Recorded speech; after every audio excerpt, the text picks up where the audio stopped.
Hi, this is Suzanne with Nourish to Flourish. Just a brief comment today on an article I read in the New York Times, and it was in the March 13th, 2025 section, Ask the Therapist. The therapist who responds to the article is Lori Gottlieb, who is a psychotherapist and a best-selling author of a memoir about her experience as a therapist. So she's talking about parenting. So she says, here's a metaphor to consider to look at your own parenting style. Let's say your child is waiting in line at the ice cream truck at the park, and before it's her turn, the treat she's been dreaming about all day is sold out. So a parent's typical response to something like that will indicate their style.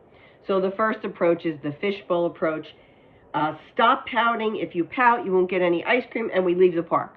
This is more being an authority type parent. You get results in the short term. The child obeys, but they're more obeying out of fearfulness. This can leave the child feeling dismissed and shamed for having a normal feeling of disappointment. And I'm reading this from her article.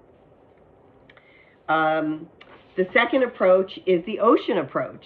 Oh no, this is so hard. Can you tell me what you're feeling? You're mad, you're sad. Let's talk about those feelings.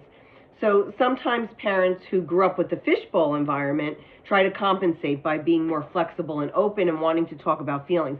But sometimes that is taken too far. There's too much focus on those kind of feelings. Every interaction is thoroughly discussed, and sometimes it deprives the child of moving through in a productive way. The last approach, of course, the approach she recommends, is the aquarium approach. That's a bummer. I know you love that flavor. Maybe next time we can get in line earlier. Let's pick something else. What else looks good? So this approach takes the leadership of the fishbowl approach and combines it with respect and compassion. And this is the approach, per the article, helps children feel both safe and confident. So I loved it. I thought it was great just to kind of reflect on your own, if you are a parent, your own parenting style, to think about what the meaning of that is for you, your children. Sometimes we can't be consistent in every approach. We're stressed. We had a long day. But overall, if you can use the last approach, it is definitely better for your family. So please like, follow, and share me at Nourish to Flourish.